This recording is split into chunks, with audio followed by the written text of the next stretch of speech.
প্রিয় শিক্ষার্থী, অনলাইন ক্লাসে তোমাদের অভিনন্দন। আজকে তোমাদের জন্য আরও একটি গুরুত্বপূর্ণ ক্লাস নিয়ে এসেছি কর্ণাটিক নাউন সম্পর্কে। তো তোমরা একটু মনোযোগ দিয়ে ক্লাসটি দেখলে আমি আশা করছি যে বুঝতে পারবে। খেয়াল করে দেখো, ক্লাসিফিকেশন অফ কনক্রিট নাউন্স, অর্থাৎ কনক্রিট নাউনের শ্রেণী বিভাগ। কনক্রিট নাউন মূলত চার প্রকার। কনক্রিট নাউন মূলত চার প্রকার। তোমরা অনেক বইতে অনেকভাবে ক্লাসিফিকেশন শিখেছ। কনক্রিট নাউন চার ভাগে বিভক্ত করছি। খেয়াল করে দেখো, প্রথমেই আছে হচ্ছে প্রপার নাউন, দ্বিতীয় আছে কমন নাউন এবং তৃতীয় আছে হচ্ছে কালেকটিভ নাউন, চতুর্থতে আছে ম্যাটেরিয়াল নাউন। তো প্রপার নাউন বলতে আমরা কি বুঝি? প্রপার নাউন বলতে একটি নির্দিষ্ট নামবাচক নাউনকেই বোঝানো হয়। প্রপার নাউনের সংজ্ঞা তোমরা কিভাবে দিবে? প্রপার নাউনের সংজ্ঞা হচ্ছে যে সকল নাউনকে একটি নির্দিষ্ট নাম আছে, যে সকল নাউনের একটি নির্দিষ্ট নাম আছে, যে নামকে কখনোই পরিবর্তন করা যায় না, এইরূপ নাউনকেই প্রপার নাউন বলে। আমি তোমাদের সুবিধার্থে কয়েকটি এক্সাম্পল এখানে দিয়েছি, খেয়াল করে দেখো। যেমন রহিম, আকাশ, কোরআন, ভাঙ্গুরা, টাইটানিক, এগুলো সবই হচ্ছে প্রপার নাউন। প্রপার নাউনকে তোমরা আরেকটু ক্লাসিফিকেশন করে মনে রাখার চেষ্টা করবে। দেখো, আমি তোমাদের সুবিধার্থে একটু ক্লাসিফিকেশন করেছি, ভালো লাগবে আশা করি। খেয়াল করে দেখো, প্রপার নাউনকে আমি তিনটি শ্রেণীতে বিভক্ত করেছি এখানে। Name of person, name of person, যেমন আমিরুল, রিবোল্ট, রায়হান, ইটিসি। যে কোনো ব্যক্তির নামকেই প্রপার নাউন বলা হয়, যে নামগুলো আমরা পরিবর্তন করতে পারি না। আমি আরেকটি দ্বিতীয়তে ক্লাসিফিকেশন করেছি, দেখো, name of things, name of things. Name of things বলতে আমরা বস্তুবাচক নাউনগুলোকে বুঝাই। এই বস্তুবাচক নাউনগুলোর মধ্য থেকেই আবার প্রপার নাউনকে আমরা এখানে লিখেছি। খেয়াল করে দেখো, যেমন কোরআন, ইত্তেফাক, টাইটানিক, ইটিসি। এরকম অনেক বস্তুবাচক প্রপার নাউন আছে, তোমরা নাউনগুলো শেখার চেষ্টা করবে। তৃতীয়ত দেখো, নেম অফ প্লেস, স্থানবাচক প্রপার নাউন, স্থানবাচক প্রপার নাউন। পৃথিবীতে অনেক স্থানবাচক প্রপার নাউন আছে, অর্থাৎ প্রত্যেকটি জায়গারই একটি নির্দিষ্ট নাম দেওয়া আছে, সেই নামটিকে আমরা প্রপার নাউন বলবো। আমি এখানে কয়েকটি এক্সাম্পল দিয়েছি, দেখো, যেমন বাংলাদেশ, ঢাকা, বগুড়া।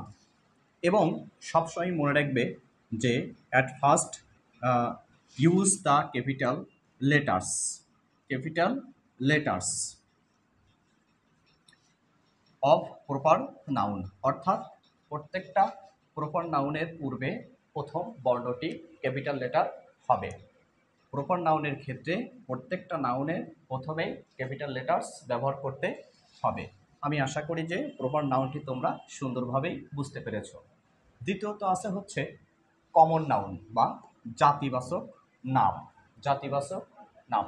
তোমরা সংজ্ঞা এভাবে দিতে পারো, যে সকল নাউনকে একটি করে না বুঝিয়ে তাদের নামকে, একটা সাধারণ নামকে বোঝানো হয়, তাদের সাধারণ একটা নামকে বোঝানো হয়। পৃথিবীতে অনেক জাতিবাচক নাম আছে, যেমন খেয়াল করে দেখো, boy, girl, teacher, toy, student, player, pen, school, etc.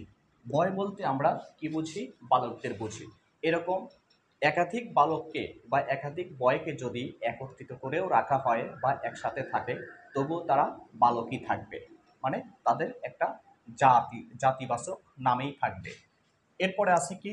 Girl, girl 10টি বালিকা এক জায়গায় থাকলেও তাদেরকে বালিকাই বলা হবে।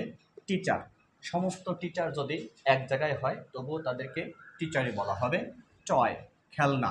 স্টুডেন্ট, সবগুলো স্টুডেন্ট একসাথে থাকলেও ওদেরকে স্টুডেন্ট নামেই ডাকা হবে। প্লেয়ার, প্লেয়ার বলতে আমরা কি বুঝি? যারা খেলাধুলা করে, তো সমস্ত প্লেয়ারকে আমরা একই নামে ডেকে থাকি, কি? প্লেয়ার। পেন, সবগুলো পেনকে এক জায়গায় করে রাখলেও পেন পেনই বলবে। এবং স্কুল, পৃথিবীতে যত প্রকারের স্কুল আছে সবগুলো স্কুলকেই কমন নাউন হিসেবে বলা হবে। তো এখানে খেয়াল করে দেখো, বয়, এই যে বয়, এই বয় একটা নাম আছে, বালকটির একটি নাম আছে, সেই নামকে বলা হয় হচ্ছে প্রপার নাউন। বয় কমন নাউন, কিন্তু এই বয়ের যে একটি নাম আছে সেটা হচ্ছে কি? Proper noun. তেমনি মনে করো এখানে স্কুল।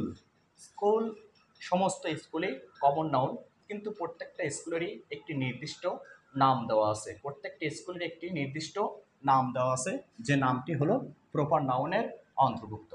এরকম ভাঙ্গুড়াতেও অনেক স্কুল আছে।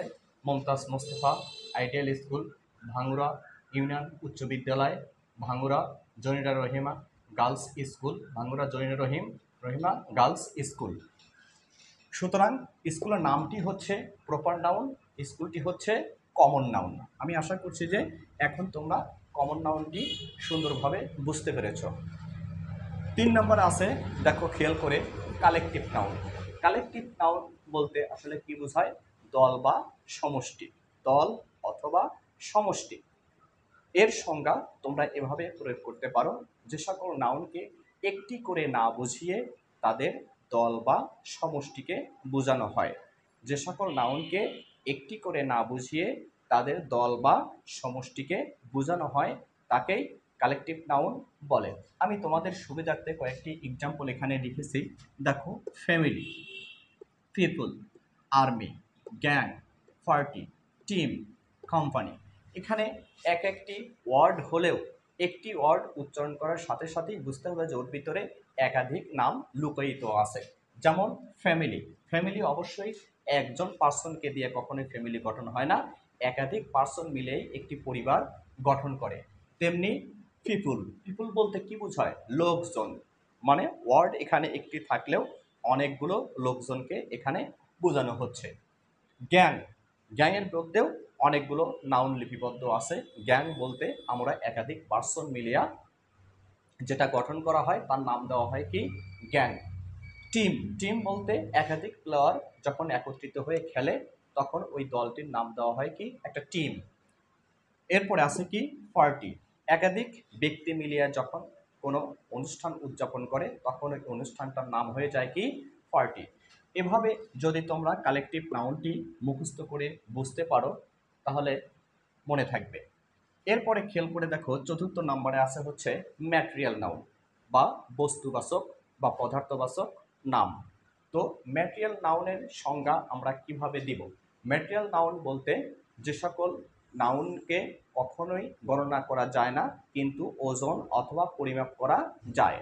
আমি আবারও বলছি, যে সকল নাউনকে গণনা করা যায় না, ওজন অথবা পরিমাপ করা যায়, সে সকল নাউনগুলোকে ম্যাটেরিয়াল নাউন বলা হয়।